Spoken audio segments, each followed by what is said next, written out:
Hello everyone, welcome to my channel. This is going to be my first video, so probably going to be very all over the place, but hey, gotta start somewhere. So I am going to be making a tiny jellyfish, and all I did was mix these two colors. You flatten them out, and you just kind of make a gradient, and then you flatten it out with a piece of acrylic block or a rolling pin, and you'll end up with a pattern like this. And I do this because it's easier, and the jellyfish kind of turn out a little prettier, that way you don't have to paint it, and it looks a little more natural. So now I'm going to take a cutter and just kind of cut circle shapes out of these. Doesn't have to be perfect because jellies aren't perfect.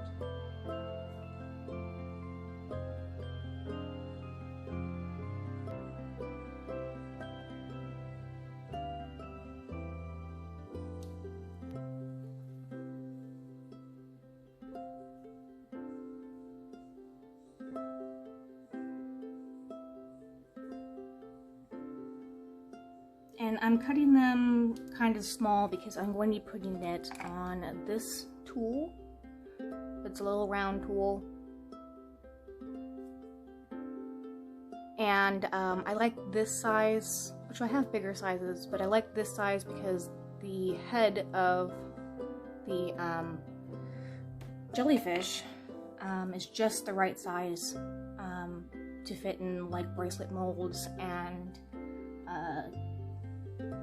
other molds that you want to try and use. So I'm just going to be cutting 4 little circles for now, and then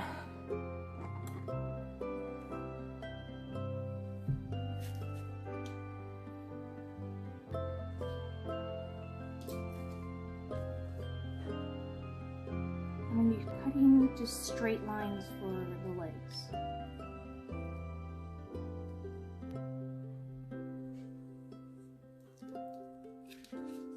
About, I don't know, that thick, I would say. I mean, just go tiny because you're going to be rolling it and then kind of manipulating it into the shape that you want. And I do a couple of them because I do 4 legs each, sometimes more on each jelly.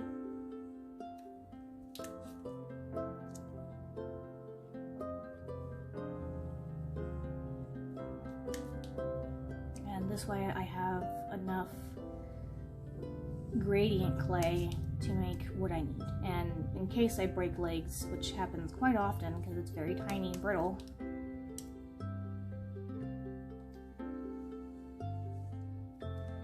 Alright, I think that'll work. And I'm working on a glass, I just took the glass from a picture frame. I want to get an acrylic because the clay doesn't stick as easy. Just kind of peel away what you don't need, and you can mix it all together because by the time, if you try to flatten this little ball again, it's going to not have the same gradient, so you can just mix it and have another color.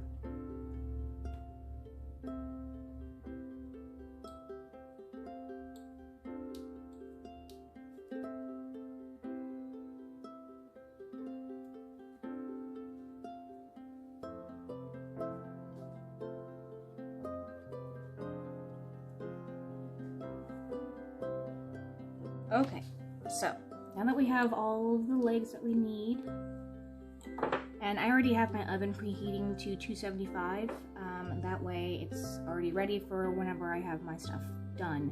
I can just pop it in and it's ready to go.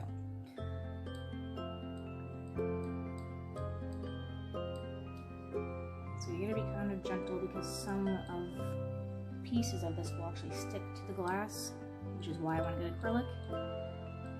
But if you're gentle, you know, you can most of the time get it all the way up.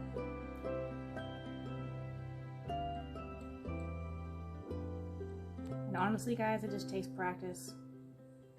Practice makes perfect.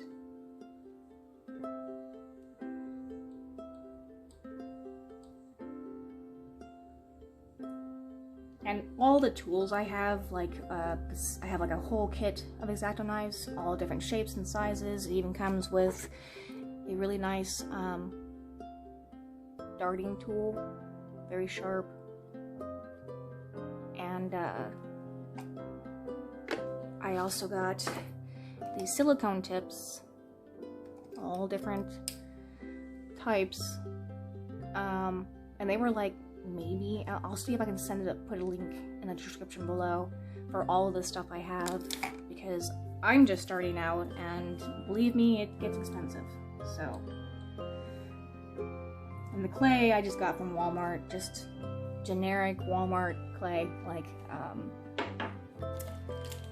so I got Sculpting and just in huge white block, and then there is like a little kit that you can get. It is also Sculpting. It is backwards, I'm sorry, but I'll put a description below if I can find it anyway. But this one has, you know, multiple colors. So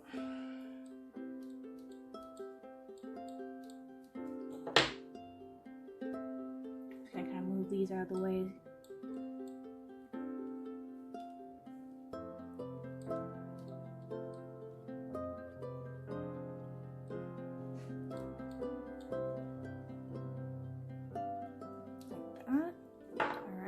I'm just gonna kind of mold it in my finger to make, like, just kind of soften the edges, and just kind of make it in like a flat type circle. Oh, not like that. And then you're gonna take a round tool, and in the size that you want to make the head anyway, you can make any size you want, and just kind of very gently roll it around. Make sure you don't cover all the way down here because you won't be able to pop it off. I've made that mistake. So I'm just going to try and adjust it and mold the shape how I want it. And leave the bottom out like all kinds of wonky, because we're going to be fine-tuning that here in a minute. Now this is just how I make my jellies.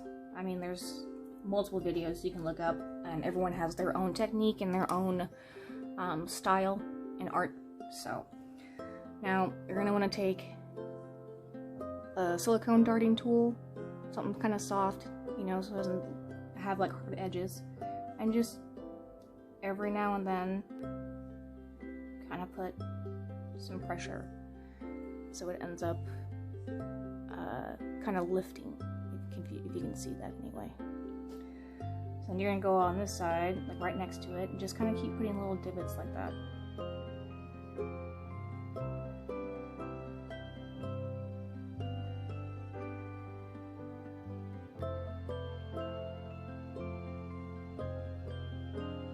Just to kind of give it some detail and some flow to it. And, you know, you're just going to want to keep adjusting it and then keep adding some more, or just keep fixing the ones that you've got. You know, it takes practice, takes time, patience, that's for sure.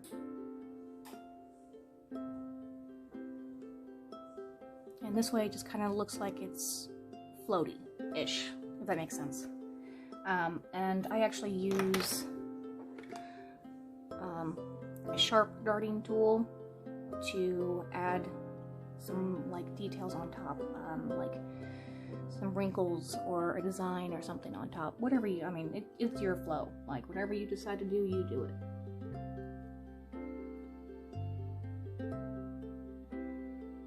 And this is just so I can get a little deeper in there and kind of make it flow out.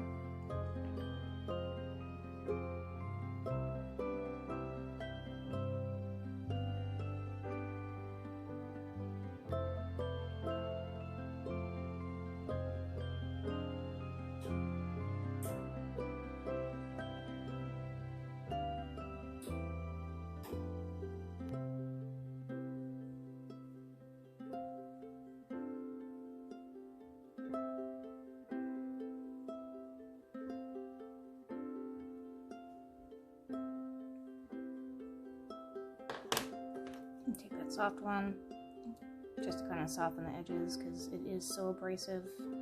That metal one is anyway.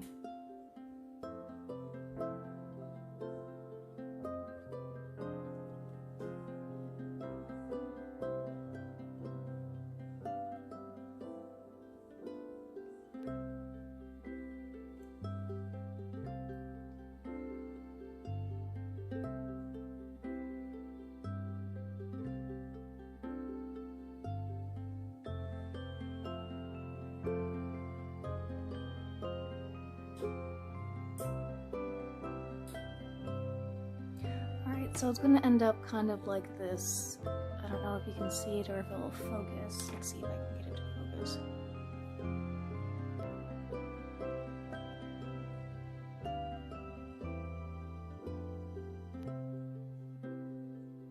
I don't think it will. Let's see. And then the underneath. So you can see that you can just pop it off after you put it in the oven to cure. And I like to just pre-bake the top first and then the legs all at the same time, but that way it's not connected and it's more secure in that sense. So what I like to do is roll out the legs, and this is just a lid from a tuna can, right? You can pop this in the oven. This I can pop in the oven because it is silicone and metal. If you have other tools, I would just be wary because plastic could melt in the oven. So just, you know, keep in mind of that. Alright. So we're just gonna roll this.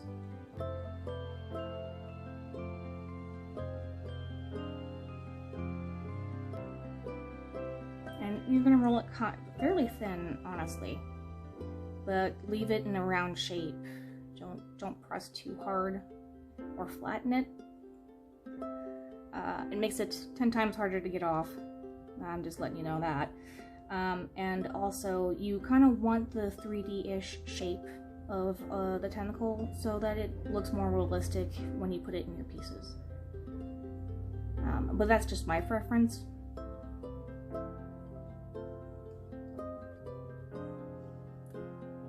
And you're just gonna want to try and like guesstimate how thick you want the legs. And all the legs can be different shapes and sizes because it's a jellyfish. So now I've got, let's see, we're gonna use this side first. It's a little thin. Kind of just want to guesstimate how long you want it. And you're gonna take it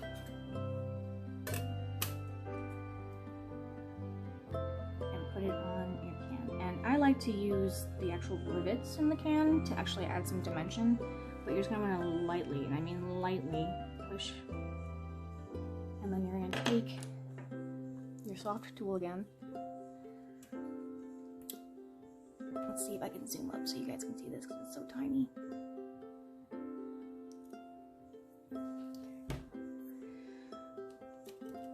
Or we'll just go like this. So that's what it's gonna look like. Pretty small. And then you're just gonna want to take it and just gently add some curve.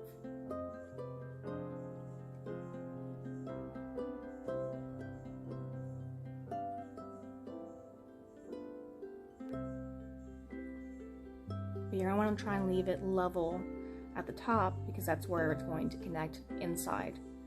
So let's just finish the rest of these. I do like to do one tentacle a little bit longer than the one I just cut.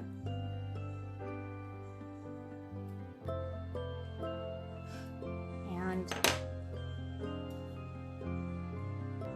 I'll take it and flatten it with my finger gently so that it just kind of sticks to the can just enough. And then I will use a tool like this.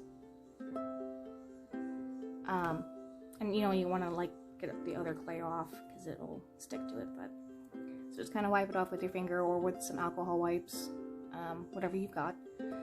And I will take it and actually add tiny little divots like this. And you gotta be gentle because if you push too hard, it will actually cut through the entire tentacle and flatten it so much that you can't, like, it'll break when you try and take it off the can. So I do something like this, just kind of add some details, and then I'll take my soft darting tool again and go on either side of each of those divots and just add some, you know, I don't know, detail.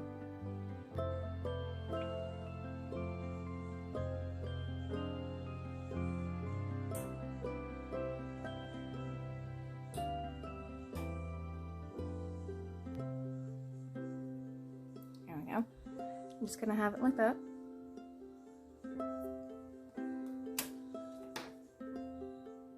Okay, so I finished the legs, that way the video wasn't too long, and now I'm going to put it in the oven for about 10 minutes. That's just long enough that it's hard enough but still malleable, and that way you can adjust the legs if you need to. And well, I'll be right back and I'll show you how to put it together. Okay, so we are out of the oven. Always you're gonna want to use an oven mitt or something to protect your hands when you take these out. Now this will actually cool within a few seconds, and this will take a few minutes actually, but if you're quick you can just quickly pop them off, and then you can just put this over here and just let it cool off. So now we've got the head. I'm just going to set that over here. Now we're going to take an X-Acto knife and just gently go underneath the legs and try and pry it up. And this is where sometimes you break a leg, and that's why I say do not flatten it too hard. This way you end up with something like this. It's a little more 3D. And it just looks better, in my opinion.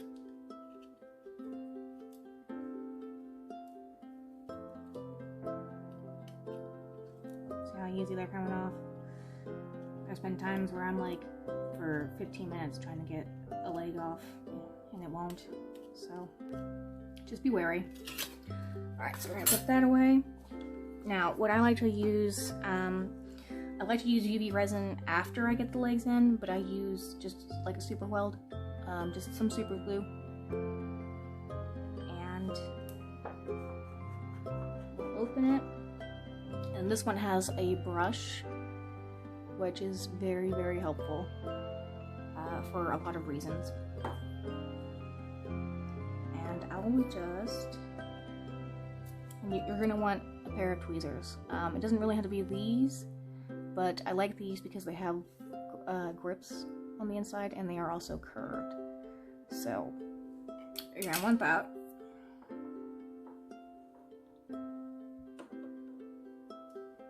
And just put a little bit in the center. And I like to take the longest leg, the one that had more detail in it anyway. Just pick it up and gently put it in the center. And then if you blow just a little bit, it will stay, and then you can add the other legs. Now sometimes if you end up dropping your legs or stuff like that, they will break, and also if you take too long, the glue will dry before you can get more legs in, so you'll just have to add some more. But just kind of hold it there for a few seconds and just kind of, I don't know, place your legs where you want them. Really. But try and keep the legs like within the head. That way it will fit in whatever mold you're trying to put it in, especially small molds. Otherwise your legs will break 10 times easier, and it will be a lot harder to get the jellyfish inside without breaking it. So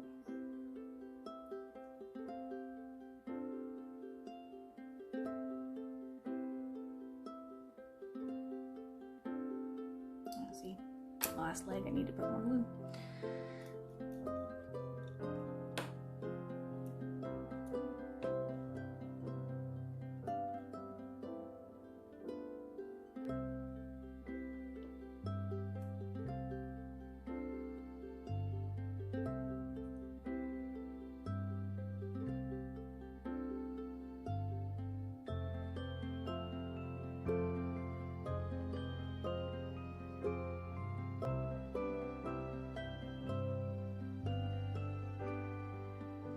Alright, and then you'll end up with a shape like so.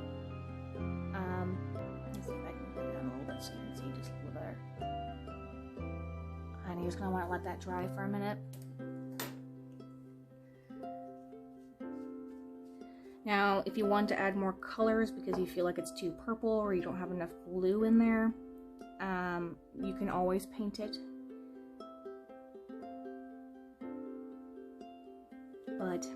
afterward, I like to take some UV resin, and that's just to kind of fill in the head part here. So when you put it in your mold, there's no bubbles. This protects you from having a major bubble inside the jellyfish itself, or bubbles in your resin after you cure it. So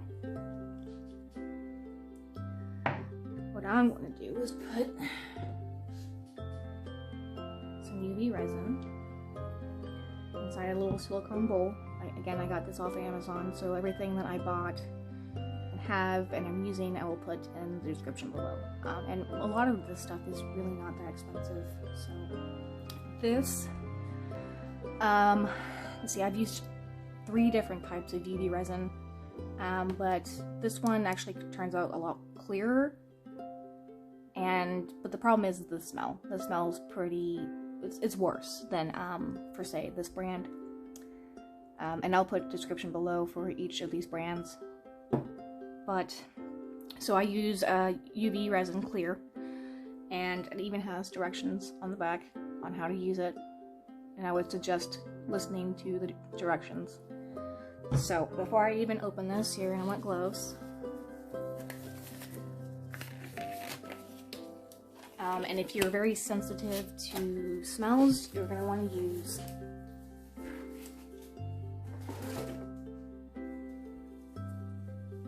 a respirator. I got this off of Amazon as well, and it honestly wasn't that much. It's actually really comfortable, works really, really well. And this will save your lungs and honestly just protect you, especially if you're using epoxy resin. Just trust me, you'll end up with burns and stuff like that. So just use your PPE, protective equipment. So I'm just gonna open this up and just pour some in here. And I wouldn't do too much, but I'm gonna be making quite a few of them, so I'm gonna just kind of put about, yay, you know, just a little bit. Okay, and I have a UV light that I got from Walmart. I also have another one that I got from Amazon that actually has a timer built in, but this works great for very small projects, like putting things together with a little bit of UV resin. So, and it was like $5, I think, at Walmart. So, I like to use toothpick. You can get them anywhere. And you want to hold it upside down, and then just take a small dab and just try and gently put it in there. And just try not to overfill it, because it will stick to your gloves if you try to harden this with the UV light and you have UV resin on your gloves. Hence why you want to use protective equipment, period. So I'm going to move this out of the way so it's not in the light, just in case. And then just, I like to count to like 10, especially for a small amount like this, but if you are unsure if it's cured or not, just, you know, use your best judgment. Most of the time on the back anyway, it says at least 2 minutes, but that's normally for a little bit of a thicker project, and this is very, very little UV resin, so.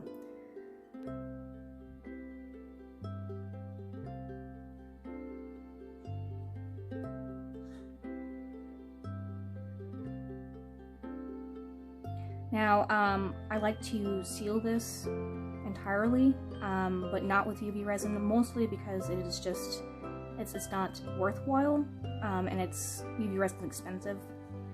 So, now that's done, and it kind of reinforces the legs. And now I'm going to be taking some polyurethane.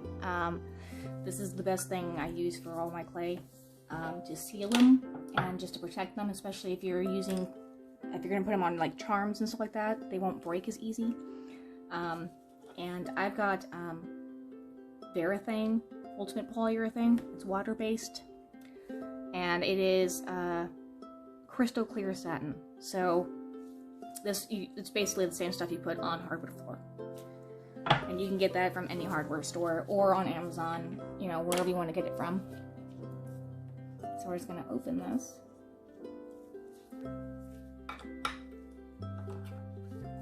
Actually, I like to mix it first because it doesn't, some of it settles on the bottom, so I would definitely suggest shaking it first and then open it. And you can just use a little paintbrush. I've got quite a few different ones, and then you can just rinse it with alcohol or water. It'll come off and your brush won't be ruined. So we're gonna take this to protect my glass. It's just a piece of cardboard.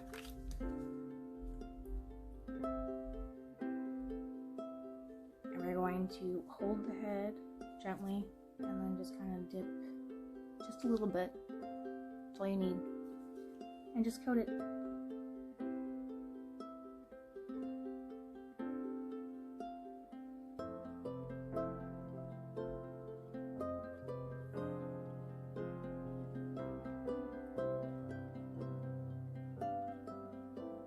And you're going to want to try and get like tips, the legs, especially the legs. I don't know how many times my stuff is broken on me.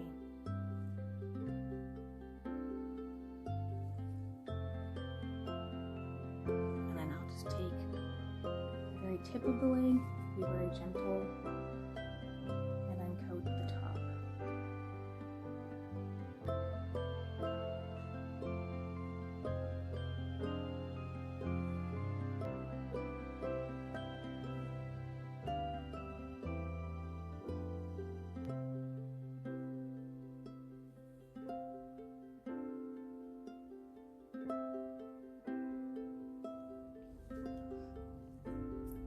Now we're just going to rinse off the brush, put the lid back on so you don't end up with like hair in your polyurethane. Make sure that there's no dust or anything on this. And then just lightly put it there. Sometimes it will stick to the paper, but honestly it's not going to hurt anything. And you can always just flip it over after it's dry and just paint that over again and you should be just a-okay. But after it dries, it's going to be very clear, rock hard, and that's basically how you make a jellyfish. At least how I do it. If you have any questions, just put a comment down below. Thanks, guys.